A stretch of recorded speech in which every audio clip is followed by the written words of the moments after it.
adhesives, things that you will use to attach your rhinestones to whatever material you're using, whether it be fabric, plastic, whether it's to be to a prop, to shoes, different things like that. So my go-to adhesive is from the brand E6000. It is specifically the E6000 Fabric Fuse. It comes in a couple different styles of bottles. You can get it in this is a 4-ounce bottle that's kind of, and both types are a squeezy type of a bottle with a very fine tip on it, and the same kind of tip, only on a bottle that's a little smaller. They tend to be about the same price per ounce too. And the 2-ounce bottle is a little bit easier to hold. It's thinner, it's lighter, so if you have any kind of wrist pain, this would be the perfect style for you. That's the glue that I use. I use it on fabric, I use it on plastics, I've used it on shoes, I've used it on a lot of things. I don't find myself reaching for the original E6000 as much as some other folks do.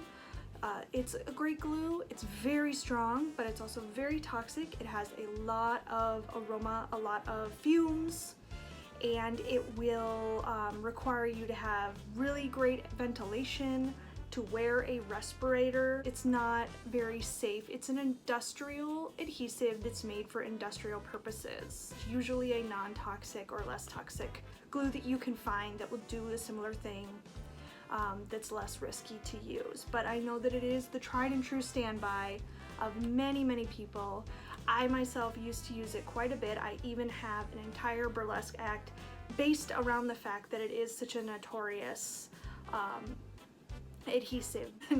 I'll pop up a little picture of that for you, and yeah, so if you are looking for a resource that has a lot of different types of glues and what they're good for, there's a website that I will link in the description box that is called Glue This to That, and so it has the type of material and the type of glue you should use. So it's literally a very comprehensive list of when you're gluing this to this, this is the glue to use.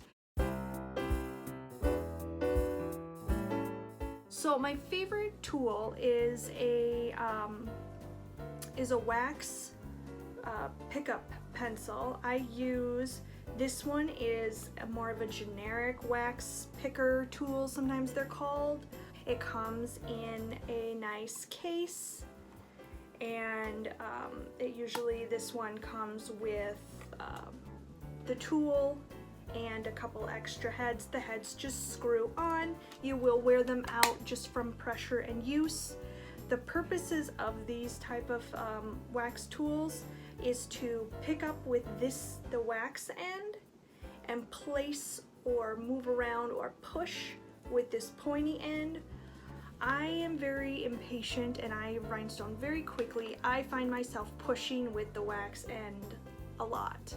There's a very high-end brand of this type of a tool called the Crystal Katana. Crystal Katana is an amazing tool, but the wax tip on it is very soft, and for myself, I'm a little bit messy and I'm a little bit hasty. I tend to burn through the tips on the Crystal Katana faster than I should. So I found this alternative in this pencil that does the same thing, but it's a little more sturdy. The wax on the generic one here isn't as soft, so it doesn't require as soft of a touch. It doesn't require you to pick, place, turn, and press. You can just press with this end, and they last quite a long time. I was probably burning through 2 or 3 of the Crystal Katana tips in the time span of what I do for one of these tips. And that's my fault. That's user error. That is not the product being bad. That's me being bad. For having your rhinestones flipped over to the correct side, I use these little plastic trays. They're a green plastic tray. They've got little ridges inside so that the stones can kind of get flipped over when you shake it. So you can pour your rhinestones right into it and they're just chilling out in there. And then when you need them to be face up so that you can pick them up, you just give the jar a little shake and the stones flip right over. So this works great. It helps you move fast and rhinestone quickly. I used to use, there's a couple different brands of potato chips that come in like a can, like Pringles or Stacks, and they have a clear plastic round or oval lid, and it's flexible, so you do run the risk of flexing it and unflexing it and your rhinestones go flying everywhere, but it works in a pinch. It has an edge around it and you can shake them in the same way and you get kind of the same effect. It's a great alternative that you might already have in your house. There's 100 different types of bead organizers and trays out there. The one that I have settled on after using a lot of different organization styles is I use the Dazzle bead organizer, and I'll pop up a picture of this thing, and I have one of mine right here in front of me. So they have various different sizes of the jars. Here's a couple different sizes as examples here, and you can either label the top or you can put a label inside. It does come with a sheet of stickers that are labels. They're okay, they're not the best, but you can label them however you like. Some people like to label the sides so that when they're laying in the tray they can see the color names. Other people like to label the top so that you pick it up and you look at the top for the name. But I tend to use blue painter's tape as the label. You can write on it really easily. It peels off and on nicely, doesn't leave residue behind. It's easy to find and it's fairly affordable. So that's how I label them, with whatever brand they are, whatever size they are, the color, that kind of thing, because you think you're gonna remember what kind of rhinestones you have. You're not gonna remember. You don't want to have to be guessing if you want to order more. Rhinestone brands, there's so many different brands. There's of course the very top tier Swarovski crystal. It's the Cadillac of rhinestones, but it comes with the Cadillac price tag, so it's very expensive. I can't afford Swarovski rhinestones. They're just a little bit out of my price range. Preciosa is another very popular brand. It's less than Swarovski, but not by much. But it is very close in quality. The next quality down that I've seen is a brand called Looking Glass Gems. And I'm lucky enough in Minneapolis to have a local distributor for Looking Glass Gems. And they are very beautiful. They're right up there with Preciosa as far as being super close to Swarovski quality.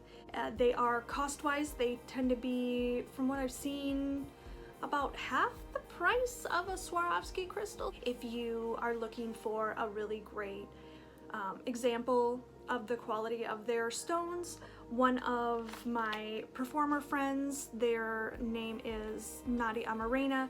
They have an Instagram business called Siren and Ice Rhinestoning Services, and there's some great examples of not only their beautiful work as an artist, but also the quality of the Looking Glass Gems. Kind of the next one down that I've found is a Czech brand of rhinestones that I buy from Shine Art. It's an online distributor out of California. They have a website you can shop with, and their brand that they get is Pellosa. They don't have quite as many of the specialty colors, but they do have a lot of nice basic colors. They're the ones I reach for the most. Most of my work has Pellosa rhinestones on it. They're very affordable. They have a lot of sparkle. They're really, really beautiful and easy for me to get. The shipping is quick because it's in the US, and the price is just right for me for the quality. I recently made an order with a website called Wholesale Rhinestone, and they carry the Chinese DMC stones. The quality with the Chinese rhinestones can vary quite a bit. Sometimes you can get something that's really cloudy, and other times you can get something really nice. The ones I got from Wholesale Rhinestone were very nice, very sparkly, very clear, and they carried some of the more specialty colors that I can't get through Pellosa. They have the volcano stones, which I can't get through Pellosa, and they have lots of different colors and sizes, and they even, I believe, has some different shapes. The shipping was relatively quick. It came within a week, my order, and communication was good, and the quality was lovely. The price was great, comparable to the Pellosa price line. DMC stones are available all over the place on eBay, on Wish, on AliExpress. You can get them all over the place. They, like I said, they can be of a various different kind of quality. It can be kind of a roll of the dice, and sometimes they can take a long time to arrive. So shop carefully and be prepared to possibly wait.